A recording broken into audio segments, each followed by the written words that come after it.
slow down. I'm excited. How about... I think you're going to walk away from this segment like, all right, it's time to get my mind right, all right? Because if you get your mind right, you could really change your life. We are talking with Miss Sherry Lead, an imperfectly perfect life journey that you were on. You were traveling all over the country, going to all 50 states. I am. Tell us about this journey you're embarking on. Yes, well, South Carolina is my 17th state. It's my first time here. Absolutely beautiful when I flew in last night. Yay, welcome. Thank you. But I'm traveling to every state, and I'm meeting a woman that I either don't know at all or have not met in person or have had very little contact with in the last 35 years. And to share me up the people you were getting to meet how? Through on Instagram? I forget how you found them. Sure. Well, some of them on my own, like 27 I found on my own. Women I've worked with virtually but never met in person or have had very little contact with. Then I reached out to friends saying, I have these states left. Who do you have for me? And then I had about 13 states left. So I looked on like LinkedIn, I looked online for women in the area that were established and maybe business owners. And then I sent them all my information so they knew I wasn't crazy and I wanted to meet them. When you meet, like, what's the purpose of the meeting? What are you doing? Yeah, so my purpose is to establish connection, to plant seeds of friendship in every state. I grew up not traveling and not necessarily believing the whole U.S. was available for me to travel in.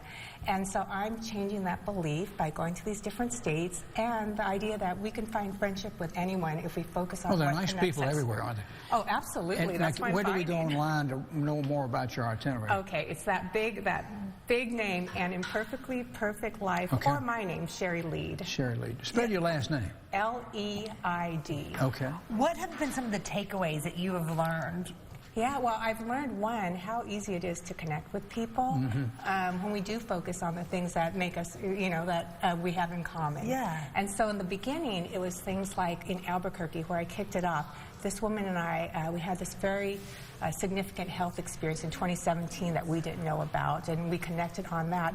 And it's grown even larger to now where I'm going to different states and I'm realizing not only am I connecting with the women, but all these women are telling me some of the same stories. Yeah. So they're connected as well. Well, we're all so similar, but yet we're all so different. I was going to say, it's almost like we're more connected than we realize. Why Albuquerque? Is that where you live? No. So I live in the Seattle area, so I didn't realize how cold Albuquerque was, but I tried to get the warmer states that didn't have snow in the January, February months. Yes. And of course, when I went to Albuquerque, it was freezing cold, and they had a little bit of snow. Of course, you're like you're bringing it with you.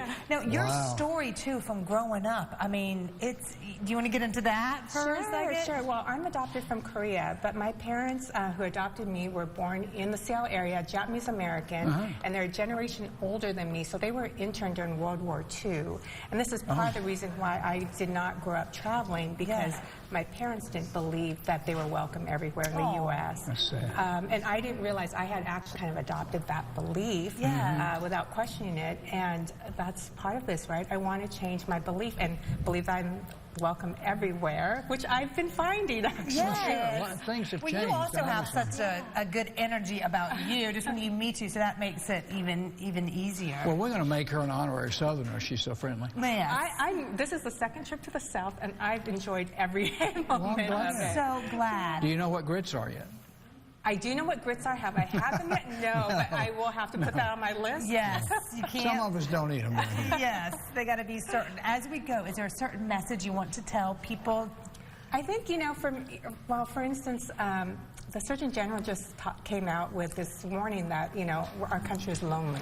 We have this epidemic of loneliness. Sadness, And what I found in this journey is how easy it is to connect with people if you just make the first move and ask for that. And I think that's my message, is that, you know, to combat this loneliness that a lot of us are feeling, make that first move. And Sherry, we're so glad to meet you. Good luck on the rest of your journey, and keep in touch, okay? You kind of get what you give. Yes. Exactly. That's right. Exactly. All right, guys, quick break. We'll be right back with more Your Carolina.